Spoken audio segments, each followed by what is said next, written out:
Today we are going to learn chapter number 13, sound part 2.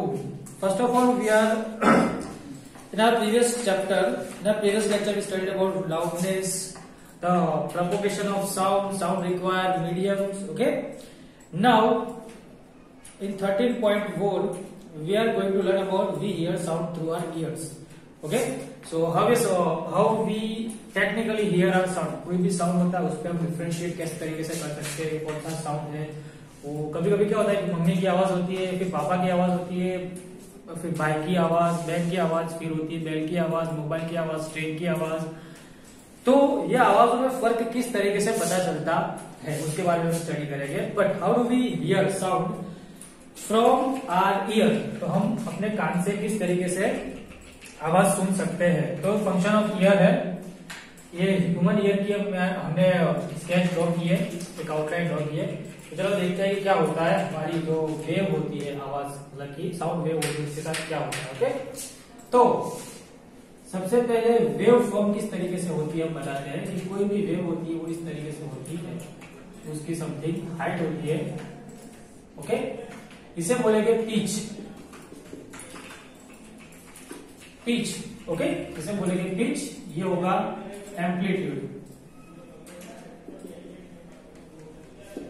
Amplitude बोलेंगे, मतलब कि जितना ज्यादा हाई होगा उसे एम्पलीट्यूड बोलेंगे कोई भी वेव। ओके, और दो वेव के बीच में जितनी जगह होगी उसे बोलेंगे पिच, कि कितने पिच है। ओके, नाउ जब भी साउंड वेव्स होती है वो दो तरीके की वेव्स होती है। कोई भी वेव होती है, साउंड वेव हो या कोई भी वेव हो, लाइट वेव हो या कोई भी हो, दो टाइप की होती है।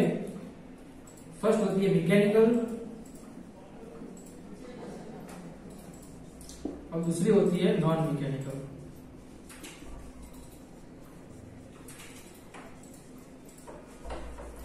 So what is the main difference between mechanical waves and non-mechanical waves? The mechanical waves require medium, requires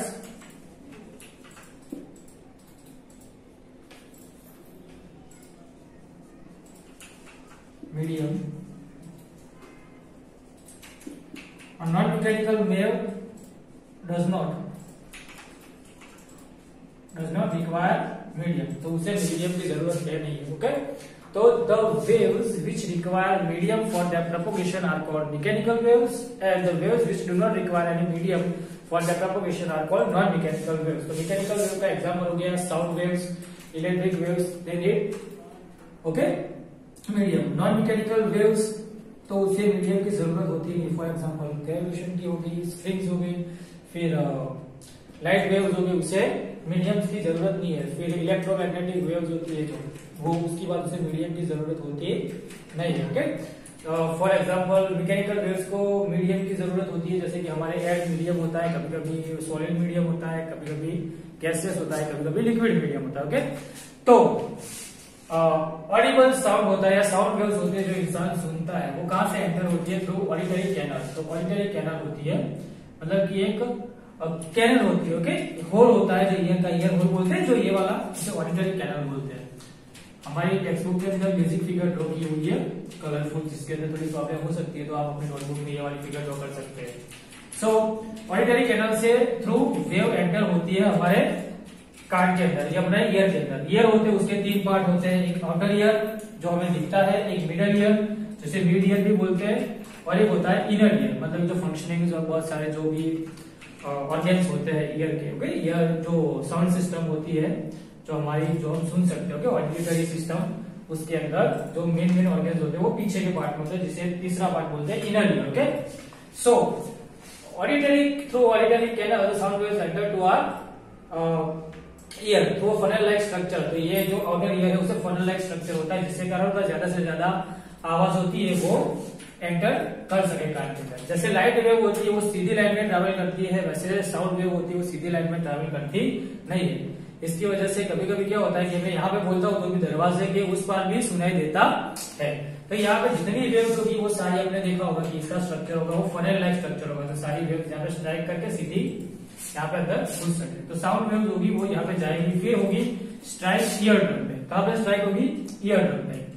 ear drum पे स्ट्राइक होके ये हैमर और एनविल नाम के दो छोटे छोटे हड्डियां होती है, छोटे छोटे bones, there are two bones named hammer and anvil. Hammer का काम क्या होता है, स्ट्राइक करना, और एनविल का काम क्या होता है, स्ट्राइक को झेलना। ओके, जो मैकेनिकल चीज होती है, जो मशीनिस्ट होते हैं वो क्या करते हैं कि एक एनविल पे कोई चीज रख के फिर हैमर से उसे स्ट्राइक करता है ताकि चीज जो भी होती है उसे शेप में लाए। तो हैमर और एनविल नाम के दो हड्डियां होती है, तो ये ईयर ड्रम होती है, उससे जो वेव्स ट्रांसफर होके ये हैमर होती है वो हिलती है और वो एनविल को स्ट्राइक करती है। ओके, एनविल स्ट्राइक होके फिर ये स्ट्रियप बोलते हैं, स्टाइरम या तो फिर स्टेपिस हम बोलते हैं कि which is the smallest body in our body, तो स्टेपिस बोलते हैं। ओके, तो स्टाइरम या स्टेपिस बोलेंगे, उस तक पहुंचाएगी एनविल उसे। ओके, और ये जो होगा स्टेपिस, वो क्या करेगा, एक होलो स्ट्रक्चर होगा जिसके अंदर ईयर फ्लूइड भरा हुआ होता है, हम उसे क्या बोलते हैं, एंडोलिम्फेटिक फ्लूइड बोलते हैं। क्या बोलेंगे, एंडोलिम्फ फ्लूइड बोलेंगे। ओके, एंडोलिम्फ या एंडोलिम्फेटिक फ्लूइड, तो वो इसके अंदर भरा हुआ होगा।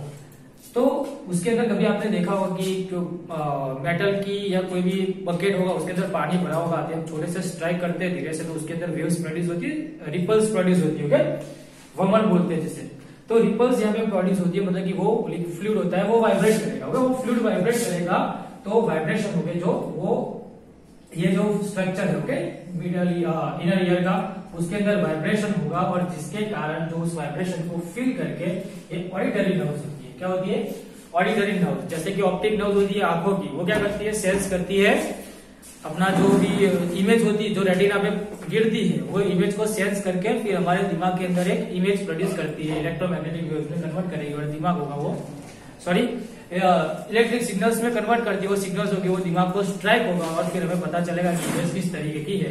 वैसे ईयर में क्या होगा कि ये ऑडिटरी नर्व होगी, वो सिग्नल्स में कन्वर्ट करेगी, और वो जो मैसेजेस होंगे वो अपने ये कहां तक जाती है, ब्रेन। ओके, ब्रेन तक पहुंचती है और हमें सारी बातें रिकॉर्ड कर सकते हैं। अभी जब भी कोई प्रॉब्लम होती है, या कभी किसी का कोई बाय बर्थ प्रॉब्लम होता है, या तो फिर कभी कोई हादसे की वजह से प्रॉब्लम होता है जिसकी वजह से ये फ्लूइड में कोई प्रॉब्लम आ सकती है, या तो फिर हैमर, एनविल या स्टेपिस किसी एक में से कोई टूट जाता है, या कोई भी जो लीकेज होती है बीच में से वो ब्लॉक होती है, या उसमें कोई प्रॉब्लम होती है, तो we are not able to hear the sounds that comes to us. Okay, जो भी साउंड होता है जो हमारे तक पहुंचता है उसे हम सुन सकते नहीं है। बट साथ साथ में दूसरा काम ने एक जायरोस्कोप वाला काम करता है अपना ये कार। ये होता है वो एक ऐसा काम करता है जो हमारी बॉडी को बैलेंस रखता है। कभी कभी क्या होता है, हम उल्टे लटक, आंखें बंद करके कोई हमें उल्टा लटका दे तभी हमें पता चलेगा कि हम उल्टे लटके हुए हैं।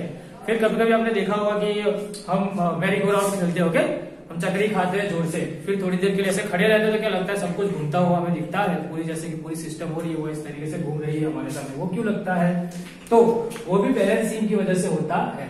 तो ये सेमी सर्कुलर कैनल्स होती है, वो भी ईयर फ्लूइड एंडोलिम्फेटिक फ्लूइड होता है, वो कंटेन करती है।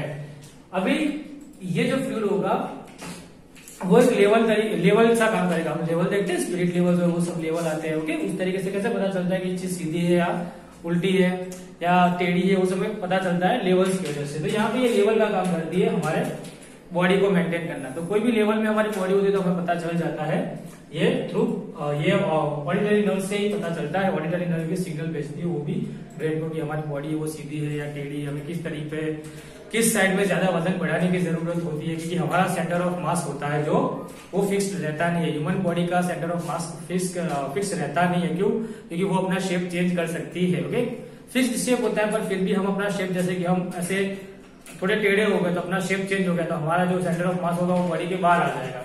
उस तरीके से ये होगा तो फिर हमें बैलेंस करेगा। फिर क्या होता है कि जब भी हम चक्री खाते हैं या हम मैरी गो राउंड खेलते हैं जब भी, ओके, तो ये फ्लूइड होगा उसके अंदर ज्यादा डिस्टर्बिंग आ जाएगा। तो जब तक फ्लूइड सेटल नहीं होगा तब तक हमें सब कुछ चीजें कैसे दिखेगी, ऐसे घूमती नहीं है वो चीज, पर हमें दिखती है, हमें ऐसा आभास होता है। क्यों?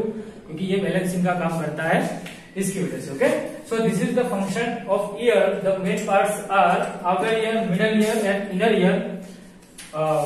The funnel like structure of outer ear, then auditory canal, then eardrum, then sound goes to the then sound is transferred in the form of wave, okay, in a form of strikes, okay, through hammer and anvil, then it goes to the stapes, okay, stapes से जाता है, फिर it is transferred to the ear fluid or endolymphatic fluid, and that fluid the ripples in the fluid are sensed by the auditory nerve and they are then send to the brain, और इस हिसाब से हम अपनी आवाज सुन सकते हैं। Okay, so now we are going, ये अपना वर्किंग ऑफ ईयर है। Okay, now amplitude, time period, frequency and vibration, उसके बारे में हम समझेंगे।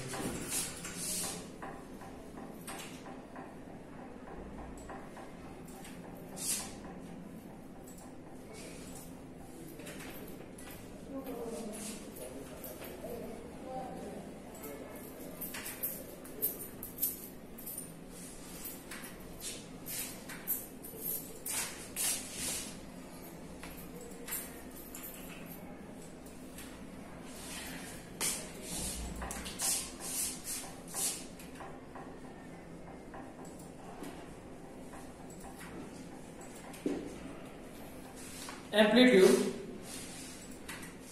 time period, frequency of vibration.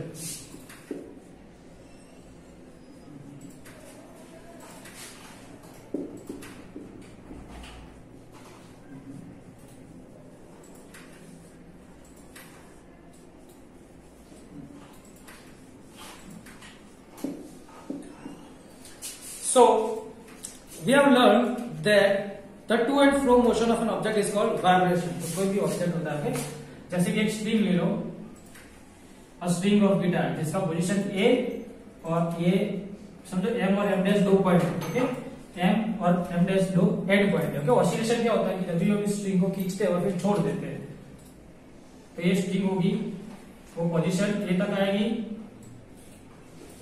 फिर पोजीशन बी तक आएगी, और इसकी जीरो पोजीशन समझोगी, ओ पोजीशन है। तो क्या होगी, फिर ए तक आएगी, फिर बी तक आएगी, फिर वापस जीरो तक आएगी, फिर वापस ए तक आएगी। तो ये टू एंड फ्रो मूवमेंट होगी। ओके, इससे समझो टू और ये फ्रो, टू एंड फ्रो मूवमेंट पूरी होगी, उसे बोलेंगे एक वाइब्रेशन। क्या बोलेंगे, वाइब्रेशन बोलेंगे। और ऑसिलेशन, ऑसिलेटरी मोशन बोलेंगे। The string is performing oscillatory motion, when a body is performs the motion on a same path again and again. Okay, when it repeats its path, तो जैसे कि pendulum हो गया,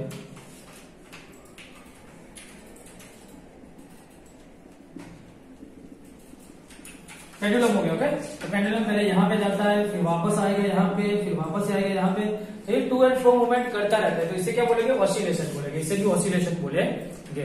तो ये टाइप का motion होगा, उसे ऑसिलेटरी मोशन बोलेंगे। क्या बोलेंगे, oscillatory motion. When a body is perform to and fro movement, then it is said to be performing an oscillatory motion. We have already learned about earlier classes how oscillatory motions and its time period. Now, the number of oscillation per second is called frequency. तो एक second के अंदर ये कितने oscillation, कितनी बार आगे पीछे होती है, उसे क्या बोलेंगे, फ्रीक्वेंसी बोलेंगे। किसकी, इसकी। ओके, स्ट्रिंग की। सो नंबर ऑफ ऑसिलेशन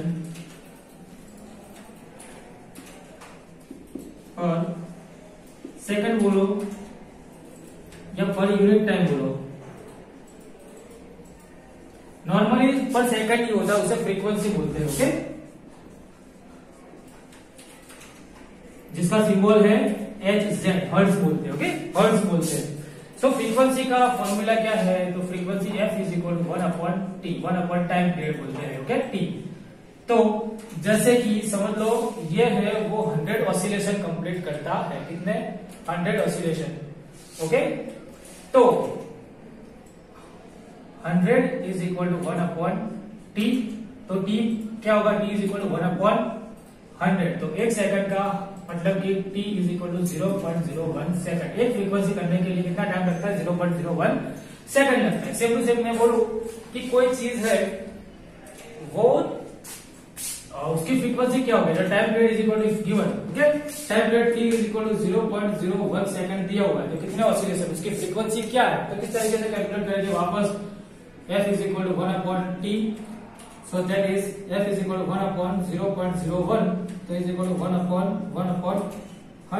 ये ऊपर आया तो 100 हर्ट्ज की फ्रीक्वेंसी इसकी हुई। तो इस तरीके से हम फ्रीक्वेंसी और टाइम पीरियड कैलकुलेट कर सकते हैं। This is the formula to find frequency from time period और time period from frequency. Okay, now we can recognize many similar sounds without seeing the objects produced in them. तो कभी कभी जैसे कि आपके पापा की आवाज आती है, कभी कभी कहते हम पढ़ने बैठते हैं या खेल रहे होते हैं, पापा की बाइक की आवाज अचानक आती है, तो क्या करते हैं, सीधे भाग के बढ़ते वापस चले जाते हैं। तो ऐसा कभी कभी हम छोटे थे तो करते थे। ओके, सो इस तरीके से होता है। तो इसका मतलब क्या होगा, we can differentiate various sound. तो हम बहुत सारे अलग अलग प्रकार के साउंड होते हैं उसमें डिफरेंशिएशन कर सकते हैं, हम डिफरेंट कर सकते हैं, हम समझ सकते हैं कि कौन सा साउंड किस चीज का है। कभी कभी मिक्सर ग्राइंडर की आवाज होती है, वो अब हम पता लगा सकते हैं बिना देखे कि कौन सी चीज है, कौन सा मशीन हो रहा है, वो इस आवाज को कर सकता है। तो वो किस तरीके से होगा, हमें कैसे पता चलेगा, तो क्वालिटी ऑफ साउंड। ओके, तो क्वालिटी से पता चलेगा। How it is possible, this sound must be different to enable you to recognise them. You have ever thought about the factors make them. तो साउंड क्या क्या फैक्टर्स से बनता है, तो amplitude and frequency are two important properties. Okay, तो क्या हुआ, amplitude and frequency, amplitude and frequency यही चीज होती है जो साउंड को अलग अलग डिफरेंशिएट करने में मदद करती है। किसी साउंड की फ्रीक्वेंसी ज्यादा होती है, एम्पलीट्यूड कम होती है। देखो फ्रीक्वेंसी और एम्पलीट्यूड के अंदर मैं वापस आपको समझा देता हूँ। वेव होती है कोई भी, ओके, जैसे कि कोई भी एक टब समझ लो, एक ग्लास है। ओके, एक ग्लास है, एक रस्सी लेते हैं जिसके ऊपर हम मेटालिक बॉल हम स्ट्राइक करते हैं। ओके, हम लटकाते हैं मेटालिक बॉल। अब इसको हल्के से इस पे स्ट्राइक करो, स्ट्राइक हल्के से करेंगे तो ये वाइब्रेट होगा, जिसकी वजह से साउंड प्रोड्यूस होगा। ओके, हल्के से स्ट्राइक करेंगे तो क्या होगा, ये हल्का प्रोड्यूस होगा, जिसकी आवाज हमें थोड़ी सुनाई देगी। बट जोर से स्ट्राइक करेंगे तो आवाज क्या आएगी, जोर से सुनाई देगी, जिसकी वजह से ये मेटालिक बॉल होगा, यहाँ पे स्ट्राइक करके वापस मोशन करेगा। तो जितना दूर ये जाता है बॉल, ओके, वापस मोशन के, तो जितना दूर जाता है उसे बोलेंगे इस चीज का एम्पलीट्यूड। ओके, इसे बोलेंगे इस चीज का एम्पलीट्यूड। और ये चीज है वो कितनी बार आगे पीछे हो रही है, एक सेकंड के अंदर, उसे बोलेंगे इस ग्लास के साउंड की फ्रीक्वेंसी, इसे बोलेंगे फ्रीक्वेंसी। तो फ्रीक्वेंसी क्या होता है कि समझो कि यहां तक का टाइम है 1 सेकंड। ओके, 1 सेकंड यहां तक का टाइम है, फिर यहां तक का टाइम हो गया, यहां तक का टाइम हो गया 2 सेकंड, फिर आगे 3 सेकंड 4 सेकंड का टाइम है। तो 1 सेकंड के अंदर एक वेव खत्म हो रही है, ये यहां से यहां तक, तो इसकी फ्रीक्वेंसी क्या हुई 1। तो 1 सेकंड के अंदर कभी कभी दूसरी फ्रीक्वेंसी लेते हैं जो 2, 3 और 4, यहाँ पे कितनी 1, 2, 3 और 4 वेव कंप्लीट हो रही है। तो क्या होगा, इसकी फ्रीक्वेंसी, दूसरी जो वेव हमने बनाई है दूसरी फ्रीक्वेंसी क्या होगी 4 हर्ट्ज। ओके, 4 हर्ट्ज उसकी फ्रीक्वेंसी होगी। पर एम्पलीट्यूड क्या हो गया, तो हाइट ऑफ अ वेव, तो हाइट, उसकी हाइट कितनी है, ओके, उसका एम्पलीट्यूड का फ्रीक्वेंसी से क्या होगा, लेना देना नहीं होगा, उसकी हाइट कितनी होगी, कितनी लाउड होगी आवाज, ओके, वो एम्पलीट्यूड डिसाइड करता है। Okay, so now loudness and pitch. तो लाउडनेस और पिच क्या है, सेम एक्सपेरिमेंट बताया गया है। तो loudness is proportional to the square of amplitude. तो लाउडनेस होगी वो एम्पलीट्यूड का स्क्वायर, जितना एम्पलीट्यूड होगा उससे स्क्वायर उसकी लाउडनेस होगी। द नॉर्मल अब साउंड होगा, the loudness is experience in unit. तो लाउडनेस होगी वो किस यूनिट में एक्सप्रेस करते हैं, लाउडनेस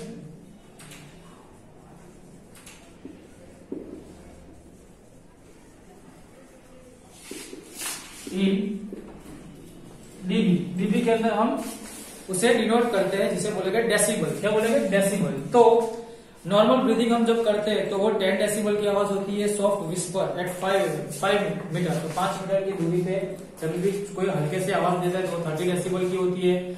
नॉर्मल कन्वर्सेशन हम 60 डेसिबल में करते हैं, बेसिक ट्रैफिक होता है वो 70 डेसिबल में, और average factor 80 decibel sound produce करती है। अब 80 decibel the noise become physically painful. 80 decibel से ज्यादा का नॉइज होगा वो हमें फिजिकली पेनफुल रहेगा और हम सुन नहीं सकेंगे। Okay, now the loudness of a sound depends on it's amplitude. तो लाउडनेस होगा, जैसे हमने बताया कि लाउडनेस है वो क्या है, उसके एम्पलीट्यूड का स्क्वायर है। ओके, तो लाउडनेस एम्पलीट्यूड का स्क्वायर है अगर, तो लाउडनेस किस पे डिपेंड करेगा, सीधा एम्पलीट्यूड पे डिपेंड करेगा। So when amplitude of a vibration is large, तो एम्पलीट्यूड अगर लार्ज होगा, ओके, लाउडनेस का समझो एल सिंबल लेते हैं, एम्पलीट्यूड का ए ले लेते हैं, तो loudness is equal to amplitude square होगा। तो लाउडनेस जितनी ज्यादा होगी उतना एम्पलीट्यूड ज्यादा होगा, जितना एम्पलीट्यूड ज्यादा होगा उतनी लाउडनेस ज्यादा होगी। Simple relationship. When amplitude is small the sound produces feeble. Feeble मतलब वीक। ओके, फीबल मतलब क्या होता है, वीक। फीबल मतलब वीक होना, सॉफ्ट हो सकता है, weak and soft. Compare the sound of a baby then that of an adult. तो एक एडल्ट होता है, जैसे मैंने आपको बताया था कि अपना जो चैप्टर था, chapter number 10 age of adult, उसके अंदर वॉइस बॉक्स के बारे में पढ़ाया गया था कि एक एज होती है, उसके बाद एडल्ट एप्पल ग्रो होता है, जिसकी वजह से जो मर्द की आवाज होती है या लड़के की आवाज होती है वो थोड़ी लाउड होती है, और लड़की की आवाज होती है वो थोड़ी श्रील होती है। ओके, उनकी पिच ज्यादा होती है और लड़के की आवाज की क्या होती है, लाउडनेस ज्यादा होती है। The frequency determines the shrillness of pitch. तो फ्रीक्वेंसी क्या डिटरमाइन करेगी, श्रिलनेस, तो वो कितनी पतली है आवाज, ओके, और उसकी पिच डिसाइड करेगी। तो डिस्टेंस होगा, ये डिस्टेंस को पिच बोलेंगे। तो जितनी फ्रीक्वेंसी ज्यादा होगी उतनी पिच कम होगी। Okay, now the frequency of a vibration is higher then the sound is shrill. तो जितनी फ्रीक्वेंसी मतलब कि एक सेकंड के अंदर जितनी ज्यादा वेव ट्रांसफर होती है वही आवाज उतनी श्रिल होगी, उतनी पेनफुल होगी। Okay, as higher the pitch, तो उसकी पिच हाई होगी। Now the frequency of vibration is lower which say that sound has lower pitch. तो लोअर पिच होगी तो क्या होगा, जितनी लो पिच होगी, ओके, उतना क्या होगा, वो आवाज होगी वो उसकी आवाज होगी वो पतली नहीं होगी। Okay, for example drum vibrates with drum होगा वो लो फ्रीक्वेंसी पे वाइब्रेट करेगा, therefore it produces louder sound. तो ड्रम होगा वो लो पिच साउंड बनाएगा और लाउडर साउंड बनाएगा। ओके, क्योंकि उसकी फ्रीक्वेंसी कम है। ऑन अदर हैंड विसल, तो जो विसल होती है, जो है जो क्वाड मास्टर बजाते हैं या पीटी टीचर बजाते हैं, उसकी फ्रीक्वेंसी क्या होती है, हाई होती है, जिसकी वजह से वो श्रिल होती है। Okay, and it is painful.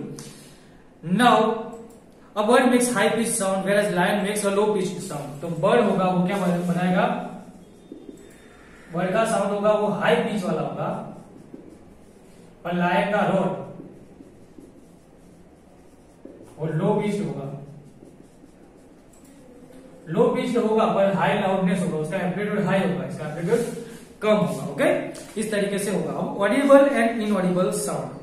तो ऑडिबल एंड इनऑडिबल साउंड का मतलब क्या होता है कि आवाज जो हम सुन सकते हैं और आवाज जो हम नहीं सुन सकते। ओके, तो एक according to the physical condition of human there is a range of sound in which we can hear the sound. एक रेंज होती है जिसके अंदर हम कोई भी आवाज सुन सकते हैं, उस रेंज से कम हो अगर फ्रीक्वेंसी तो हम आवाज नहीं सुन सकते, और उस रेंज से ज्यादा हो तो भी हम आवाज सुन सकते नहीं है, जिसे बोलेंगे ultrasonic and infrasonic sound. Okay, जिसे बोलेंगे अल्ट्रासोनिक,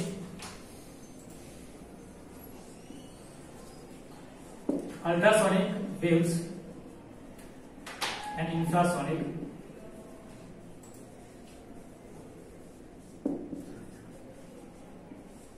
दो तरीके की वेव होती है। इंफ्रासोनिक मतलब कि हम सुन सकते हैं उससे ज्यादा वाली, और इंफ्रासोनिक मतलब हम सुन सकते हैं उससे कम वाली। Okay, now we know that we need a vibrating body for a producing sound. Can we hear the sound of vibrating bodies? तो body vibrate करती है तो हमें सुनाई देता है। The fact the sound of a frequency is less than 20 vibrations per second, मतलब कि 20 vibration per second, मतलब कि 20 हर्ट्ज की फ्रीक्वेंसी से कम वाली साउंड हम सुन सकते नहीं है। ओके, और and such a sounds are called inaudible, and other side the sounds that frequency is higher than about 20,000 vibration, मतलब कि 20,000 हर्ट्ज से ज्यादा वाली फ्रीक्वेंसी।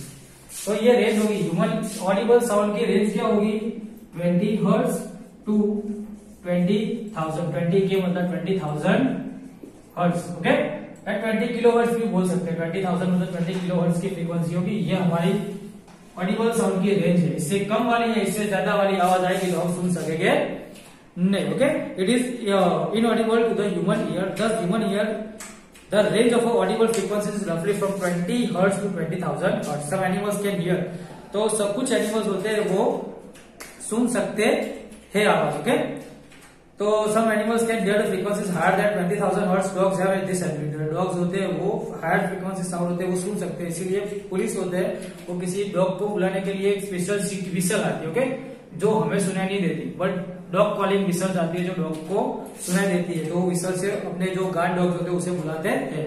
तभी भी कोई चोर आता है, ऐसा कोई सिचुएशन आती है जिसके अंदर हम आवाज देकर कुत्ते को बुला सकते नहीं है, तो ऐसी जो डॉग विसल होते हैं उसे बजाते हैं, ताकि चोर जो होगा या कोई भी टेररिस्ट या कोई भी कल्प्रिट या क्रिमिनल होगा तो उसे सुनाई नहीं देगी आवाज, पर और डॉग को सुनाई देगी और डॉग अलर्ट हो जाएगा। Okay, now ultrasonic whistles, the ultrasound equipment familiar to us, for investigation and tracking medical problems work frequency higher than. तो अल्ट्रासाउंड टेक्नोलॉजी आती है बताइए, जिससे हमें पता चलता है, या हम बोलते हैं जो अल्ट्रासाउंड टेक्नोलॉजी आती है जिससे क्या करता है कि साउंड वेव्स होती है वो स्ट्राइक करवाते हैं और वो फ्रीक्वेंसी से जो भी चीज होती है, एक रफ इमेज ड्रॉ कर, सोनोग्राफी जिसे बोलते हैं, वो साउंड फ्रीक्वेंसी पे वर्क करती है। ओके, तो वो 20,000 हर्ट्ज से ज्यादा वाले फ्रीक्वेंसी पे वर्क करेगी। We hear now what is noise and music. तो अनप्लीजेंट, जो हमें अच्छा नहीं लगता सुनने के लिए, वो नॉइज है। ओके, और प्लीजेंट, जो हमें अच्छा लगता है सुनने के लिए, वो म्यूजिक। ओके, तो नॉइज एंड म्यूजिक में डिफरेंस क्या है? We hear different types of sounds around us. Is sound always pleasing? सभी साउंड अच्छे लगे ऐसे होते हैं? कुछ साउंड होते हैं डिस्कम्फर्ट लगाता है, जैसे कि साउंड ऑफ ट्रेन, कभी कभी हैमरिंग, कोई मशीनिंग प्रोसेस होती है उसके साउंड होते हैं, तो वो हमें अच्छे लगते नहीं है सुनने में। बट कभी कभी कोई साउंड ऑफ वीणा हो गया, साउंड ऑफ फ्लूट हो गया, फिर कोई दूसरा कोई गा रहा होता है वैसा साउंड हो गया, तो वो आवाज ऑडिबल होती है, अच्छी होती है, उसे म्यूजिक बोलते हैं। तो नॉर्मली अगर फिजिक्स की लैंग्वेज के अंदर वर्क करें तो साउंड होता है, उसकी भी फ्रीक्वेंसी वेरिएशन होता है, लाउडनेस का वेरिएशन, फ्रीक्वेंसी वेरिएशन। तो जिसका फीवर होगा, जो भी वॉइस होगी, उसकी जो होता है, ओके, ये एम्पलीट्यूड इक्वल हो सकता है, इक्वल होता है। फिर फ्रीक्वेंसी होती है वो प्रोड्यूसिंग के लिए जितना कर्व होगा वो स्मूथ होगा, उतना म्यूजिकल होगा। बट कभी कभी कोई साउंड होगा उसका कर्व म्यूजिकल हो सकता नहीं है। ओके, तो ये म्यूजिकल नहीं होगा, ये फिर उसे बोलेंगे नॉइज। तो इस तरीके की वेव होती है उसे नॉइज बोलेंगे, और जो स्मूथ होती है उसे बोलेंगे हम music. Now suppose construction work is going around your neighbourhood, are the sounds coming from the construction pleasing? तो नहीं होगा। Okay, do you enjoy the horns of vehicles, such unpleasant sound? Okay, the sound which we do not find pleasant, जो हमें अच्छा नहीं लगता है उसे नॉइज बोलेंगे। साउंड वी फाइंड प्लीजेंट, जो हमें खुशी दे, या we don't need them to stop. Okay, हमें उसकी आवाज पसंद आती है और हम उन्हें बंद होना नहीं चाहते उस साउंड को, उसे बोलेंगे music. Okay, now on other hand we enjoy the musical instrument, musical sound, उसे म्यूजिकल साउंड बोलेंगे। Okay, the string of a sitar also gives a musical sound, but the musical sound become too loud would it remain melodious. तो अगर musical sound कुछ ज्यादा ही loud हो जाए तो वो मेलोडियस होगा। तो आपको जो अच्छा म्यूजिक लगता है सबसे ज्यादा, वो भी अभी हाई म्यूजिक पे, हाई लाउडनेस पे हम सुनते हैं, तो भी वो अनप्लीजेंट मतलब कि नॉइस में कवर हो जाएगा। और कभी कभी ये होता है जिसे बोलते हैं क्या हम, नॉइस पॉल्यूशन। क्या बोलेंगे?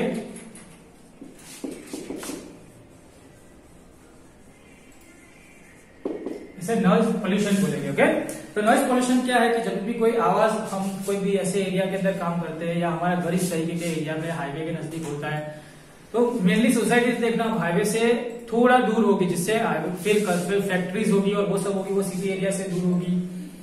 तो ये क्यों होता है? क्योंकि हमारा जो रेसिडेंशियल एरिया होता है उसके अंदर ज्यादा आवाजें आनी चाहिए, जिसकी वजह से नॉइज पॉल्यूशन होता है। नॉइज पॉल्यूशन होता है वो क्या करता है, इंसान को बहुत सारी प्रॉब्लम्स, मेंटल प्रॉब्लम्स क्रिएट कर सकता है।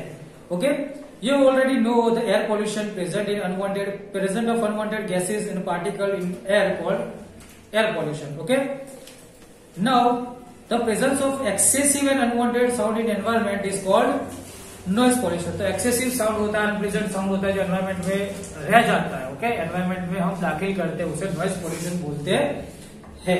Okay, for example, the major causes of noise pollution are sound vehicles, explosion। तो हम फायर व्हीकल बर्स्ट करते हैं, वो एक्सप्लोजन होते हैं, व्हीकल्स से होते हैं, मशीन होता है, कोई लोग होते हैं वो लाउड स्पीकर बजा के गाने सुनते हैं, तो वो भी नॉइज पोल्यूशन हो गया। TV and transistor, radio at high volume, TV transistor के रेडियो या ऐसी कोई चीज है हमारे पास। ओके, साउंड इक्विपमेंट होती है, ऑडियो विजुअल इक्विपमेंट होती है या ऑडियो इक्विपमेंट होती है जिसकी आवाज हम हाई लेवल पे या हाई वॉल्यूम पे सुनते हैं, तो वो भी नॉइज पोल्यूशन क्रिएट करता है। फिर डेजर्ट कूलर्स होते हैं, फिर एयर कंडीशनर होते हैं, वो भी नॉइज पोल्यूशन क्रिएट करते हैं। What are the harms of noise pollution? The noise pollution से क्या क्या प्रॉब्लम हो सकती है? So do you know presence of excessive noise in your surrounding may cause many health related problem? तो सबसे पहले आपको हेल्थ रिलेटेड प्रॉब्लम हो सकती है।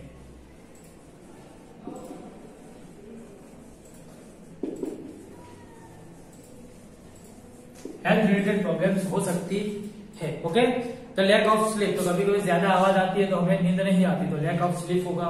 लैक ऑफ स्लीप मतलब इंसोम्निया हो जाएगा हमें। फिर हाइपर टेंशन होगा, ज्यादा टेंशन लेने लगेगी, हमारे दिमाग की ऐसी कंडीशन हो गई, साइकोलॉजिकल कंडीशन हो गई कि ऐसी ऐसी आवाज हमारे कान के अंदर हर बार बजती रहती है या आवाज होती रहती है, जिससे हाइपर टेंशन होती है, एंगरनेस होती है, फिर शॉर्ट टेम्परनेस होती है कि हम जल्दी गुस्सा कर लेते हैं, तो ये सारी प्रॉब्लम रहती है, एंग्जाइटी रहती है, मेनी मोर अदर, और ऐसी चीज रहती है जो इंसान की मेंटल कंडीशन ठीक नहीं होगी तो उसकी फिजिकल कंडीशन भी ठीक होगी नहीं, जिसकी वजह से बोल सकते हैं कि mental condition will lead to a low physical condition, और जिसकी वजह से हमें बहुत सारी बीमारियां, ब्लड प्रेशर की, high blood pressure, low blood pressure, फिर हार्ट अटैक की, कार्डियक अटैक की, और ऐसी सारी बीमारियों की प्रॉब्लम रह सकती है। A person who is expose to a loud sound continuously may get temporary और even permanent impairment of hearing, तो कभी कभी कोई इंसान को हम पूरे दिन ऐसा लाउडनेस सुन करता है, ऐसी आवाजें आती रहती है, तो कभी कभी क्या होता है कि हमारा जो कान होता है, जो internal organs of ear may damaged and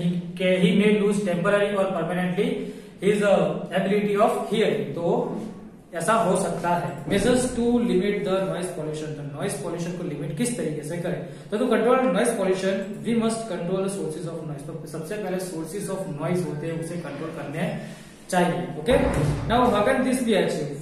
first silence device must be installed in aircraft engine, तो एयरक्राफ्ट इंजन साइलेंटिंग नॉइज डंपर्स बोलते हैं। ओके, अगर सुना हो तो नाम।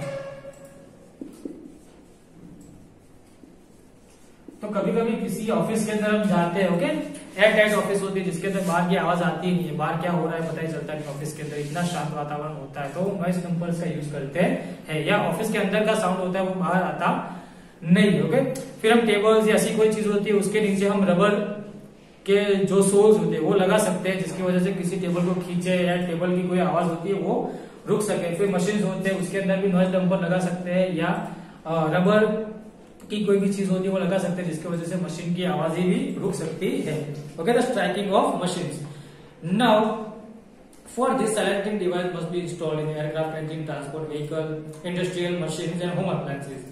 How can the noise pollution be control in residential area, तो residential area में कैसे कंट्रोल कर सकते हैं, तो how can the noise pollution be control in residential area? All the noisy operation must be conducted away from any residential area, तो जो भी नॉइसी एनवायरमेंट है, कोई भी समझो कि कोई सोसाइटी के बाजू में कोई गैराज हो गया या कोई मशीनिंग इंडस्ट्री हो गई, ऐसी कोई चीज होती है उसे रेसिडेंशियल एरिया से दूर रखना चाहिए। Okay, now noise producing industry should be set up away from such area. जैसे मैंने बोला कि नॉइज प्रोड्यूसिंग इंडस्ट्रीज होती है, जो भी इंडस्ट्रीज होती है ज्यादा आवाज करती है, तो उसे रेसिडेंशियल एरिया से दूर प्लांट करना होता है। Use automobile horn should be minimise, तो ऑटोमोबाइल हॉर्न होता है, कभी कभी क्या होता है किसी को जरूरत नहीं होती तो भी टी टी टी टी करता रहता है, वो आवाज अपने करते रहते हैं, जाते हैं ऐसे ही रास्ते में कोई नहीं होता तो भी आवाज करता रहता है, हॉर्न बजाता रहता है। कोई कोई ट्रक्स होते हैं, कोई कोई चीजें ऐसी होती है, कोई व्हीकल ऐसे होते हैं जो स्पेशलाइज्ड हॉर्न लगाते हैं, वो कोई अभी अपने ट्रक्स में देखा होगा, या तो फिर बाइक्स के अंदर भी वो गाड़ियों के हॉर्न आ जाते हैं, मतलब बड़ी बड़ी लाउडनेस वाले हॉर्न आ जाते हैं, तो वो लोग रखते हैं, वो शो ऑफ के लिए रखते हैं actually, but it is legally not good. Okay, वो लीगली नॉट गुड होता है, वो अच्छा नहीं होता है, और इससे नॉइज पोल्यूशन होता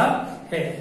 Now, use automobile horn should be minimized. TV and music system should be run at low volume. तो हम ऑडियो विजुअल इंस्ट्रूमेंट्स होती है जो, या तो फिर ऑडियो इंस्ट्रूमेंट होती है, ओनली ऑडियो इंस्ट्रूमेंट होती है, उसे लो वॉल्यूम में सुने। फिर हम अकेले ही सुनने वाले हैं गाना, तो हमें ईयरफोन्स का या हेडफोन्स का यूज करें, सबको सुनाने की जरूरत नहीं है, तो हमें डायरेक्टली वॉइस का यूज करना, डायरेक्टली म्यूजिक को प्ले करने से अच्छा है हम खुद के लिए अगर बजा रहे हैं, खुद ही सुनना है, तो हम ईयरफोन्स या हेडफोन्स का यूज करें। There must be planted, trees must be planted, तो ट्रीज होते हैं वो क्या करते हैं, जो फ्रीक्वेंसी आती है उसे लो कर देते हैं। समझो कि कोई भी यहां से आवाजें आ रही है, ओके, और यहाँ पे क्या है, बीच में पेड़ होते हैं, तो क्या होता है कि ये फ्रीक्वेंसी होती है, इसकी लाउडनेस होती है, वो वेव की क्या कर देंगे, कम कर देंगे, जिसकी वजह से आवाज यहाँ तक पूरी नहीं पहुंचेगी। यहाँ से अगर ज्यादा वेव होगी तो बहुत सारी वेव अंदर ही टकरा के ओके खत्म हो जाएगी, और हल्की ही आवाज यहाँ से पास होगी, तो हमारे घर के आजू बाजू जितने प्लांट्स होंगे उतना हमें नॉइज पोल्यूशन से फायदा हो सकता है। The roads around the buildings to cut down the sounds reaching the residents, तो जो रोड्स के आजू बाजू जैसे ट्रीज प्लांट करने चाहिए, thus reducing the harmful effect of, तो इस तरीके से हम हार्मफुल इफेक्ट ऑफ साउंड को रिड्यूस कर सकते हैं। हियरिंग इम्पेयरमेंट, तो total hearing impairment which is rare, तो नॉर्मली ये होता नहीं है कि इंसान एकदम से मतलब बहरा हो जाए या पूरा ही बहरा हो जाए, उसे एक लाउडनेस तक की आवाज, उसके बाद तक की आवाज सुनाई देती है। उसे कभी लोग होता है कि थोड़ा ऊंचा सुनते हैं, बोलते हैं, मतलब कि उसे कम फ्रीक्वेंसी वाली आवाज नहीं, मतलब कम लाउडनेस वाली आवाज नहीं, ज्यादा लाउड, मतलब हम जोर से बोलते हैं तो उसे सुनाई देता है उस इंसान को। तो permanent is rare case, but temporary हो सकता है, मतलब कि एकदम फुल्ली जो इंसान को बहरापन होता है वो नॉर्मली नहीं होता है, बट ये जो होता है हल्का सा बहरापन, ये नॉर्मली होता है। Okay, disease, injury of age, कभी कभी कोई बीमारी की वजह से, किसी इंजरी की वजह से, या कभी ज्यादा उम्र हो जाती है, उम्र दराज इंसान होता है तो उसकी वजह से होता है। Children with impairment hearing need special care, तो वो हियरिंग एड आता है, जो कान में लगा के रखते हैं जिससे आवाज आती है। Now because speech develops the direct results of hearing, the child with the hearing loss may have defective speech, तो कभी सुनेगा नहीं तो वो ठीक से बोल भी सकेगा नहीं, तो अगर उसे सुनने में प्रॉब्लम है तो बोलने में भी प्रॉब्लम हो सकती है। Okay, society can do much to improve the living environment for hearing impaired, तो सोसाइटी को कुछ करना चाहिए उनके लिए। सो यहाँ पे हमारा चैप्टर खत्म होता है। If you are having any problem in this chapter you can contact me and you can tell me about it. Okay, till then, bye bye, take care.